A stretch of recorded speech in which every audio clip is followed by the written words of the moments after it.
ونسلم على رسوله الكريم أما بعد فأعوذ بالله من الشيطان الرجيم بسم الله الرحمن الرحيم ألا إن أولياء الله لا خوف عليهم ولا هم يحزنون صدق الله مولانا العظيم وصدق رسوله النبي الأمي الكريم ونحن على ذلك لمن الشاهدين والشاكرين والحمد لله رب العالمين. درود شریف. اللهم صل على محمد اللهم بارك على محمد وعلى آل محمد كما باركت على إبراهيم وعلى آل إبراهيم. انسان کا دنیا میں آنا ایک مقصد کے تحت ہے کہ ہم کس مقصد سے یہاں آئے ہیں. اس دنیا میں ایک چیز بھی ایسی نہیں ہے کہ وہ عبث ہو. عبث سے مراد کہ فالتو ہو. ابھی ایک پیچ کیا ہوتا ہے؟ ایک پیچ کی حیثیت دیکھیں. ایسے ہمیں کچھ معلوم ہی نہیں ہوگا پیچ کیا چیز ہے. ایسے ہمیں کسی چیز کی قدر بھی نہیں، میخ کیا چیز ہے. لیکن جب اس کی ضرورت پڑ جائے اور وہ چیز ملے نہیں تو ہمیں اس کی کتنی قدر آتی ہے کہ ہمیں یہ چیز کیوں نہیں مل رہی. اور جب مل جائے تو کتنا شکر نکالتے ہیں. تو یہ جو چھوٹی سی مثال دی پیچ کی، اس کے علاوہ پانی کا ایک قطرہ، اس کی کتنی قدر و قیمت ہے. لیکن ہم لوگ سمجھے تو انسان کی بھی ایک بہت بڑی قدر و قیمت ہے. اگر انسان سمجھے تو انسان کی کیسے قدر و قیمت ہے. اشرف المخلوقات اللہ نے سے چنا ہے. 18,000 مخلوقات میں اشرف المخلوقات کس کو چنا گیا ہے؟ انسان کو. اشرف مخلوق ہے انسان. اشرف سے عظیم مخلوق ہے. برگزیدہ لوگ کون ہیں؟ انسانوں میں پائے جاتے ہیں. اولیاء کہاں پائے جاتے ہیں؟ انسانوں میں پائے جاتے ہیں. کسی اور مخلوقات میں نہیں پائے جاتے. انسان کو بہت ایک ولولہ اور ایک جذبہ دیا گیا ہے. پھر انسان میں ایک مذاہب ہے. کوئی ہندو ہے، کوئی کافر ہے، کوئی کیا ہے، کوئی کیا ہے، کوئی عیسائی ہے، کوئی کیا ہے، کوئی کیا ہے. تو مسلمانوں کا پھر الگ روب ہے. کیا؟ مسلمانوں کا الگ روب ہے اور مسلمانوں کا ایک الگ شخصیت اور پہچان ہے. ہماری مسلمانی کی نشانی کیا ہے؟ ہم کلمہ پڑھتے ہیں. ہمارے ایمان کی بنیاد کیا ہے؟ جب کافر مسلمان ہوتا ہے اسے اول کلمہ پڑھایا جاتا ہے. اقرار کس چیز کا کرایا جاتا ہے؟ لا الہ الا اللہ محمد رسول اللہ صلی اللہ علیہ وسلم. تو اقرار اس کو کلمے کا کرایا جاتا ہے، کسی اور چیز کا نہیں کرایا جاتا. کہ اللہ کے سوا کوئی معبود نہیں اور آقا دو جہاں، شفیع المذنبین، امام الانبیاء، تاجدار ختم نبوت محمد رسول اللہ صلی اللہ علیہ وسلم اللہ کے بندے اور اس کے رسول ہیں. یہ ہمارا اقرار کروایا جاتا ہے ہم سے. ایک ہندو مسلمان ہوتا ہے یا کسی اور مذہب کا بندہ مسلمان ہوتا ہے، اس کو اس طریقے سے مسلمان کیا جاتا ہے. اس کو کیا؟ ایمان کی ترغیب دی جاتی ہے، اسلام کی ترغیب دی جاتی ہے. اس کے بعد وہ کلمہ پڑھتا ہے اور مسلمان ہو جاتا ہے. اس کو ایمان کی قدر تب پتہ چلتی ہے کہ وہ مسلمانوں کو دیکھتا ہے، ایمان والوں کے ساتھ اٹھتا بیٹھتا ہے، تب اس کو قدر آتی ہے. ابھی ہم کیسے لوگ ہیں؟ ہمیں ایمان کی قدر کیوں نہیں ہے؟ برسوں گزر جاتے ہیں ہم کلمہ نہیں پڑھتے. کیوں نہیں پڑھتے؟ کہ ہمیں اس چیز کی قدر نہیں ہے. میں نے شروع میں کہا جو چیز نہ ہو اور اس کی ضرورت پڑ جائے تو اس کی قدر و قیمت بہت زیادہ ہوتی ہے. اور جو چیز آپ کو آسانی سے ملے، سہولت سے ملے، تو اس کی قدر و قیمت نہیں ہوتی. حلال رزق کی قدر کیوں ہوتی ہے؟ ابھی گھروں کو دیکھا جائے، ایک لائٹ زیادہ لگ جائے، پنکھا ایک ٹائم زیادہ لگ جائے یا فالتو لگاؤ تو کیا کہتے ہیں کہ میں حرام تو نہیں کما رہا. حرام خونا کا ٹم بند کرا پکے، بند کرو یہ پنکھا. میں کوئی حرام تو نہیں کما رہا. حلال کے پیچھے حلال ہونا پڑتا ہے، یعنی حلال پر صبح حلالے گے وا.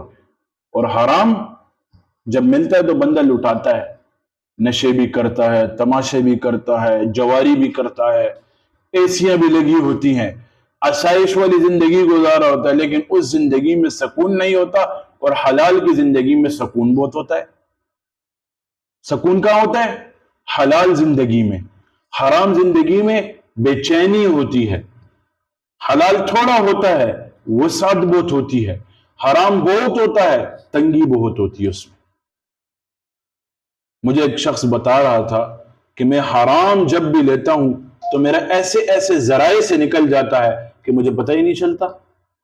کبھی دوائیوں پہ نکل جاتا ہے، کبھی ایکسیڈنٹ میں نکل جاتا ہے، کبھی پریشانیوں میں نکل جاتا ہے، کبھی تکلیفوں میں نکل جاتا ہے. کیوں؟ کہ اس نے حلال کی لذت کو پہچان لیا ہے. بھٹک جاتا ہے انسان ایک ایسے ماحول میں بیٹھا ہو کہ وہاں دن رات حرام کا ذکر ہو رہا ہو، وہاں دن رات ایسے مال کا ذکر ہو رہا ہو، تو انسان کا دل غافل ہو جاتا ہے. وہ کہتا ہے میں آ جاؤں تھوڑا سا حرام کما لو کہ مال زیادہ ہو جائے. حالانکہ حرام سے مال زیادہ نہیں ہوتا، حرام سے مال ختم ہوتا ہے اور کم ہوتا ہے. حرام کا ایک لقمہ پیٹ کے اندر چلا جائے، ایک لقمہ، 40 دن تک نمازیں قبول نہیں ہوتی. 40 دن. آپ خود سوچو، جب آپ سجدہ کرو گے تو آپ کی قبول ہی نہیں ہو رہا تو کس کو سجدہ کرو گے؟ جب ایک ذات آپ کو کہہ رہی ہے، اللہ رب العالمین کی ذات، کہ حرام نہ کرو، تو کیوں کرتے ہو؟ حرام کا موقع مل رہا ہے. کیا مل رہا ہے؟ حرام کا موقع. اور حرام نہ کرو، یہی ایمان ہے. گناہ کا موقع مل رہا ہے، گناہ نہ کرو، یہی ایمان ہے. غیبت کا موقع ملے، مت کرو، خاموش ہو جاؤ. آج ہماری مجالس غیبتوں پر آباد ہیں، آج ہماری مجالس لوگوں پہ بہتانوں پر آباد ہے. یہی ہمارا سب سے بڑا خسارہ ہے. اگر آپ کی وجہ سے یا میری وجہ سے ایک شخص راہ راست پر آ جائے، راہ راست کسے کہا جاتا ہے پتہ ہے؟ آج سمجھو راہ راست کے معنوں کو. یعنی صحیح راستے پر چلنے والا بن جائے، ذاکر بن جائے، تبلیغ میں جانے والا بن جائے، نیک کام کرنے والا بن جائے، جہنم کے راستوں کو چھوڑ کر، شیطان کے راستوں کو چھوڑ کر جنت کے راستوں پر چلنے والا بن جائے، آقا دو جہاں صلی اللہ علیہ وسلم کی سنتوں کو فالو کرنے والا بن جائے. یہی ہمارے لیے نجات کے لیے کافی ہے، اور کچھ نہیں کافی. ہمارا مال ہے، میں آپ کو آسان مثالیں دیتا ہوں. 100 روپے کما رہے ہو دن کا، 100 روپے، یہ نہیں کہ لاکھوں روپے. 100 روپے سے مثال دوں گا، لاکھوں اور کروڑوں میں آپ لوگ خود پھر حصہ نکالو. ہمارا مال ہے، 100 روپے کما رہے ہیں، تھوڑا سا حصہ، کیا آپ عوام سے درخواست کروں، تھوڑا سا حصہ، تھوڑا سا اللہ کی راہ میں دینے والا بن جاؤ. اللہ کی راہ میں دینے سے مال گھٹتا نہیں ہے، بڑھتا ہے. اور اگر کوئی بیوقوف یہ کہے کہ اللہ کی راہ میں دینے سے مال گھٹتا ہے تو وہ بہت بڑا بیوقوف اور جاہل ہے. بدن کا صدقہ دیا کرو، پیسوں کا صدقہ دیا کرو. مجھے ایک بہت بڑا اسٹون کاروبار والا بتا رہا تھا، میرے شاگرد ہے، کہتا ہے اللہ تعالیٰ نے 2.5% زکوٰۃ رکھی ہے. کتنے پرسنٹ؟ سالانہ مال میں سے جب آپ صاحب نصاب ہو جاؤ تو 2.5% زکوٰۃ دو گے. 2.5%. 10 لاکھ ہے تو اس میں پھر 2.5% ہے، 1 لاکھ ہے اس میں 2,500 ہے، تو 2.5%. کہتا ہے اللہ کے فضل سے جب سے میں اس سلسلے میں آیا ہوں، کیا 10%، یعنی 2.5% زکوٰۃ الگ، وہ تو سالانہ دیتا ہوں، 10% اس کے علاوہ اللہ کی راہ میں دیتا ہوں. وہ کہتے ہیں پہلے میں مہینے کے 2-3 لاکھ کماتا تھا، اب میں لاکھوں کماتا ہوں. اس سلسلہ نقشبندی شاذلیہ کی برکت سے پہلے میں سال میں 1 بار عمرہ کرتا تھا، اب ہر مہینے عمرہ فیملی کے ساتھ کرتا ہوں. اس سے بڑی ثمرات نہیں ہے. یہ تو ایک چھوٹی سی مثال تھی جو دنیاوی ثمرات بتایا، لیکن قبولیت دیکھیں. ایک بات یاد رکھیں، ایک بزرگ سے کسی نے پوچھا کہ میرے نماز قبول ہونے کی علامت کیا ہوگی؟ کیا میری نماز قبول ہونے کی علامت کیا ہوگی؟ تو اس بزرگ نے اس کو بہت بہترین انداز میں جواب دیا. کس انداز میں جواب دیا؟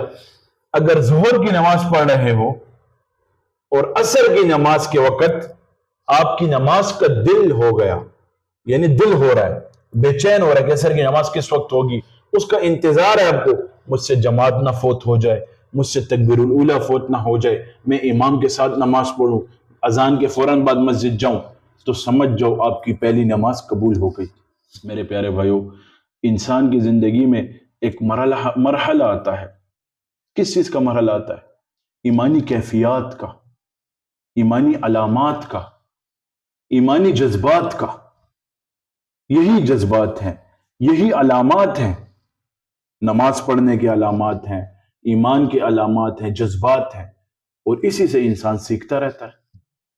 جب باتیں سنو گے نا تو اس پہ عمل کرو. کیا کرو گے؟ عمل کرو گے. اب یہ نماز کا نماز خشوع خضوع سے پڑھنے والے بن جاؤ. کیسے بنو گے؟ خشوع خضوع والے نماز پڑھنی ہے کہ بس میں اللہ کو دیکھ رہا ہوں. پہلی یہ تیسری چوتھی نشانی ہے کہ میں اللہ کو دیکھ رہا ہوں. پہلی علامت تو نماز پڑھنے کی کیا ہے آپ کو میں بتاؤں. پہلی علامت پڑھنے کی یہ ہے، ابھی نماز پڑھنے کی، وضو کر لیا. کیا کر لیا؟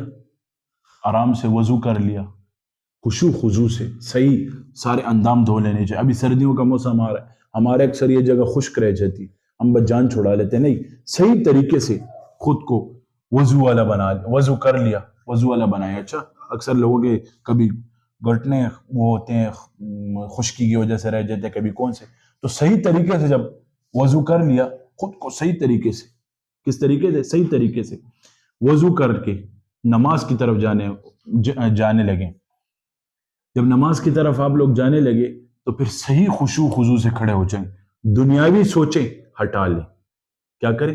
دنیاوی سوچیں ہٹا لیں، دنیاوی فکریں ہٹا لیں، سب چیزیں ہٹا لیں اور نماز کی طرف رجوع کریں. اور ایسا خشوع کریں، ایسا خضوع کریں. نماز پہ کھڑے ہو گئے، تصور یہ کریں کہ میں پولیس رات کے پل پہ کھڑا ہوں. کیا پتا اس کے بعد مجھے نماز کا موقع ملے گا یا نہیں ملے گا. اس طریقے سے نمازیں پڑھو. کیا پتا یہ میری زندگی کی آخری نماز ہو، میں آج اللہ کو ہر صورت میں راضی کروں گا اس نماز کی برکت سے. دیکھیں، انسان اور بندے میں ایک نماز کا وسیلہ ہے. اگر ہم نماز ہی نہ پڑھیں تو ہم مسلمان کس چیز کے ہوئے، ہم مومن کس چیز کے ہوئے. اور دعوے جب باتوں پہ آتے ہیں تو دعوے بہت بڑے بڑے کر جاتے ہیں.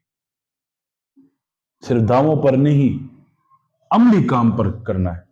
میں نے شروع میں آپ کو آیات سنائی، الا ان اولیاء اللہ لا خوف علیہم ولا هم یحزنون. اولیاء اللہ جو ہوتے ہیں ہر وقت خوف کی حالت میں ہوتے ہیں، دنیا سے نہیں ڈرتے. جو اللہ سے ڈرتا ہے دنیا اس سے ڈرتی ہے، اور جو اللہ سے نہیں ڈرتا، کیا؟ جو اللہ سے ڈرتا ہے دنیا اس سے ڈرتی ہے. اس دنیا میں، دنیا والوں کے دلوں میں اور دنیا میں اس کے ایک رعب ہوتا ہے. اور جو اللہ سے نہیں ڈرتا وہ ساری دنیا سے ڈرتا ہے. جو اللہ سے نہیں ڈرتا وہ ساری دنیا سے ڈرتا ہے. اللہ سے کیسے نہیں ڈرتا؟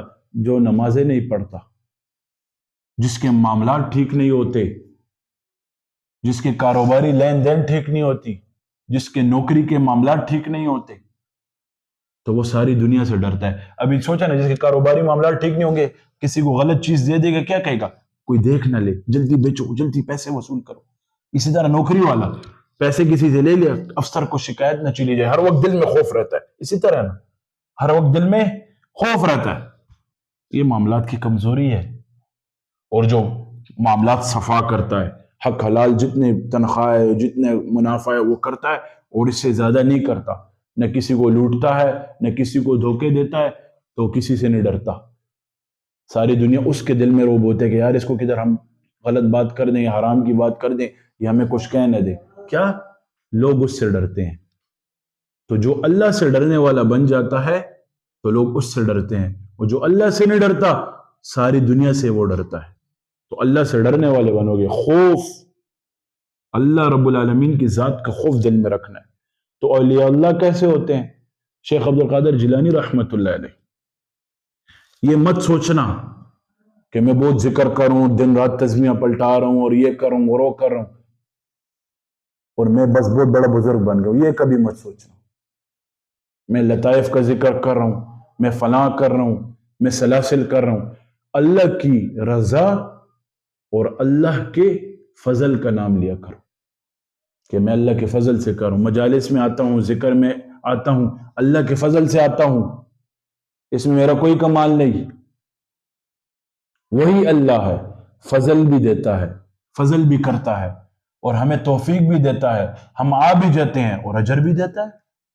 ایسے بہت لوگ ہوں گے جو نیک مجالس سے دور بھاگتے ہیں، ایسے بہت لوگ ہوں گے اللہ والوں کی صحبت سے دور بھاگتے ہوں گے، ان کا دل گھبراتا ہوگا، دل ڈرتا ہوگا. اسی طرح ہے نہیں، بہت لوگ ہوں گے، لیکن اللہ نے آپ لوگوں کو قبول کیا ہے، اللہ نے ہمیں قبول کیا ہے، تو اس پر اللہ کا فضل اور شکر کرنا چاہیے. شیخ عبد القادر جیلانی رحمۃ اللہ علیہ جنگل میں بیٹھے ہوئے ہیں، مراقبہ کر رہے ہیں.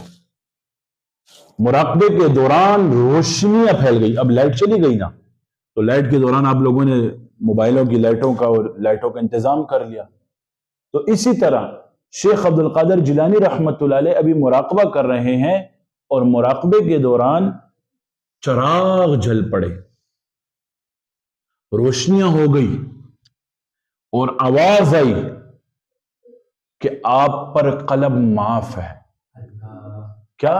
آپ پر قلم معاف ہے. اس کا کیا مطلب؟ یعنی آپ جو گناہ کرو تو آپ پہ قلم معاف ہے، آپ کا گناہ نہیں لکھا جائے گا. یہ بات آ گئی سامنے. اور آپ ذکر اور مت کرو، بس اتنا ذکر بہت تھا، بخشائے ہو. اب شیخ عبد القادر جیلانی رحمۃ اللہ سوچ میں چلے گئے کہ یہ کیا ہو گیا، مجھے اتنا بڑا مقام مل رہا ہے. تصور، سوچ، انسان ہے، سوچ جاتی.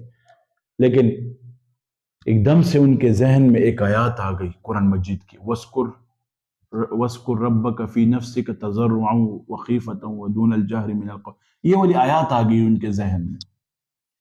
جیسے یہ آیات آ گئی بس ہل گئے. کہتے ہیں نہیں، یہ شیطانی وسوسہ ہے. کیا ہے؟ توجہ رکھے، بجلی آئے جائے اس کو چھوڑیں، میں بہت قیمتی بات کر رہا ہوں. کیا ہے یہ؟ شیطانی وسوسہ ہے.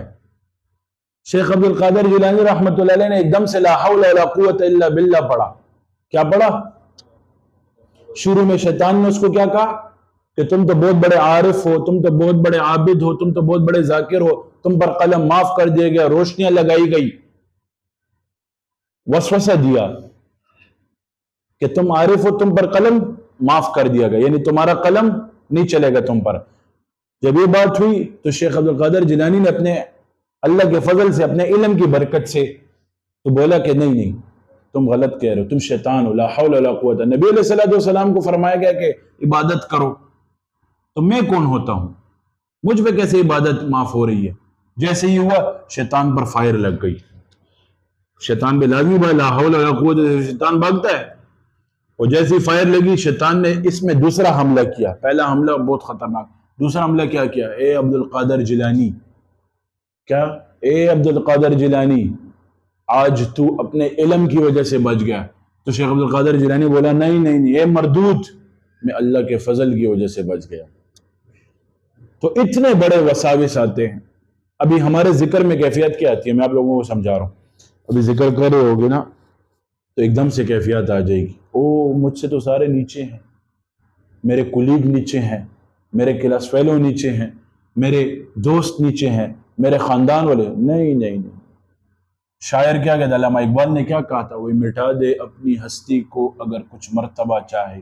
یہ دانا جو ہوتا ہے نا، دانا، یہ ہم گندم کھاتے ہیں یا ہم سبزیاں کھاتے ہیں، اس کے پیچھے ایک چھوٹے سے دانے کی محنت ہوتی ہے اور ایک چھوٹے سے دانے کی قربانی ہوتی ہے. وہ قربانی دیتا ہے، وہ مٹی میں، خاک میں مل جاتا ہے اور اس کے بعد وہ فصل اگنا شروع ہو جاتی ہے اور یعنی گندم اگنا شروع ہو جاتی ہے. اس کے پیچھے چھوٹے سے دانے کی برکت ہوتی ہے اور محنت اور اس کی قربانی ہوتی ہے. تو خود کو قربانی والا بنانا ہے. مٹا دے اپنی ہستی کو اگر کچھ مرتبہ چاہے کہ دانا خاک میں مل کر گل گلزار ہوتا ہے. آپ لوگ سمجھ گئے نا؟ تو اپنے آپ میں حب جاہ کی بیماری نہیں لاؤ گی۔ میں نے آپ کو نماز کا صحیح طریقہ بتایا کہ نماز اس طریقے سے پڑھو، جماعت کے ساتھ نماز کبھی مت قضا کرنا، تکبیر الاولیٰ کے ساتھ نماز کبھی قضا مت کرنا، اذان ہو جائے فوراً مسجد کی طرف رخ کر لیا کرو، مسجد چلے جایا کرو، آدھا گھنٹہ لیٹ ہو نماز، 15 منٹ لیٹ ہو، چلے جاؤ، بیٹھ جاؤ۔ کہتے ہیں جو زیادہ، نبی علیہ الصلوۃ والسلام کی حدیث کا مفہوم ہے، جس کو زیادہ مسجد میں جاتے ہوئے دیکھو تو اس کے ایمان کی گواہی دے دو۔ ابھی ہمارا کیا عالم ہوتا ہے، ہم گھروں میں نماز پڑھنا شروع کر دیتے ہیں۔ ہمارا کیا عالم ہوتا ہے، ہم جدھر کھڑے ادھر ہی بس نماز پڑھنے شروع کر دیں۔ ایسے مت کیا کریں، وقت برابر ہے، مسجد جائیں، تکبیر الاولیٰ کے ساتھ نمازیں پڑھیں، حرام سے بچیں، اتنا علم سیکھیں کہ حلال اور حرام میں تمیز کر سکیں، پاکی ناپاکی میں تمیز کر سکیں۔ بہلول رحمۃ اللہ علیہ، یہ واقعہ میں نے پہلے بھی اپنے بیان میں کیا تھا۔ بہلول رحمۃ اللہ علیہ مجذوب تھا، ہارون رشید کے زمانے میں تھا۔ اس کے زمانے میں ایک بہت بڑا محدث تھا، فقیہ تھا۔ اس کو کہا گیا، ایک دفعہ بہلول رحمۃ اللہ علیہ بیٹھے ہوئے تھے اور وہ بزرگ گزر رہا تھا۔ بزرگ کی عادت تھی اس کے ساتھ سلام دعا کرتا، اس کے ساتھ سلام کیا، السلام علیکم بہلول کیسے ہو؟ علیہ السلام ٹھیک۔ اس نے جب دیکھا یہ تو شیخ جنید بغدادی رحمۃ اللہ علیہ، تو فرمایا بہلول نے کہ اے شیخ، اے حضرت، کہ جی ایک سوال پوچھوں؟ یہ بتاؤ کھانے میں کھانے کے آداب کیا ہیں؟ کیا بتاؤ کھانے کے آداب کیا ہیں؟ تو اس نے کہا ہاتھ دھو کر کھانا، بسم اللہ پڑھ کر کھانا۔ کہتا نہیں تمہیں نہیں آتے، اٹھ کر چلا گیا۔ اس کے ساتھ بڑے شاگرد تھے، شیخ صاحب رحمۃ اللہ علیہ، شیخ جنید بغدادی رحمۃ اللہ علیہ کے ساتھ۔ شیخ جنید بغدادی رحمۃ اللہ علیہ کو اس بات نے تعجب میں ڈال دیا کہ یہ بندہ ایسی بات نہیں کرتا، کوئی کمال کی بات کرتا ہے۔ اس کے پیچھے چلنا شروع کر دیا۔ پھر وہ بیٹھ گئی جگہ، پھر پوچھا، ان کے ساتھ شاگرد بھی تھے، کہتا آپ بتاؤ کھانے کے آداب کیا ہیں؟ کہتا نہیں تم بتاؤ۔ کہتا ہے کھانے کے آداب یہی ہے کہ ہاتھ دھو کر کھاؤ، بسم اللہ پڑھ کر کھاؤ، بسم اللہ۔ کہتا نہیں بتاؤ۔ کہتا ہے کھانے کا سب سے پہلا ادب یہ ہے کہ یہ دیکھ لیا جائے کھانا حلال ہے کہ حرام ہے۔ کھانا حلال ہے کہ حرام ہے۔ اس نے سر پکڑ لیا کہ کون سی بات کر دی۔ تو صوفی جو ہوتا ہے نا، صوفی وہ فقیہ پر باری ہوتا ہے، کیونکہ علم کھلتا ہی صوفیت کی وجہ سے ہے۔ نفس پر ضربے لگاؤ، اللہ اللہ کی کلمہ پڑھو، سلاسل کو طے کرو، پھر دیکھو نا سکون کیسے نہیں ملتا، انوارات کیسے نہیں کھلتے۔ ایک اللہ کا در ہے اور ایک اللہ کا ڈر ہے، دونوں حاصل کرنا چاہیے۔ جس کو ڈر نہ ملا، جو اللہ سے نہیں ڈرے، ڈر نہ ملا اس اللہ کا، وہ بھی غفلت میں ہے، جاہل ہے، اور جس کو ڈر نہ ملا وہ بھی جہالت میں ہے۔ اللہ کو کہے اللہ اپنے در کے سوا کسی کا محتاج مت کرنا اور اپنا ڈر نصیب کرنا۔ ہر معاملے میں اللہ کا ڈر ہونا چاہیے، ہر قسم کے معاملات میں اللہ کا ڈر ہونا چاہیے۔ میرے بھائیو دوستو، تصوف کے موضوع پر بات ہوئی، اللہ تعالیٰ کے ڈر پر بات ہوئی، خوف پر بات ہوئی۔ یہ باتیں اپنے اندر سما لینی چاہیے، بسا لینی چاہیے۔ یہ صرف تقریر نہیں ہے، پہلے مجھے اپنے اندر سما لینی چاہیے۔ تقریروں کے تحت یہ باتیں میں نہیں کرتا کہ بس تقریر کر دی، اچھی تقریر کر دی، اب نہیں کی بس چلا گیا۔ نہیں، اس باتوں کو اپنے اندر سما لو، اپنے اندر بسا لو۔ میں نے آپ کو شروع میں بولا، ایک شخص میری وجہ سے یا آپ لوگوں کی وجہ سے راہ راست پر آ جائے تو یہی نجات کے لیے کافی ہے، اور کچھ نہیں۔ اللہ تعالیٰ ہمیں صحیح معنوں میں حقیقی معنوں میں اپنی پہچان نصیب فرمائے، اور اہدنا الصراط المستقیم کے راہ پر چلنے والا ہمیں بنا دے۔ وما علینا الا البلاغ۔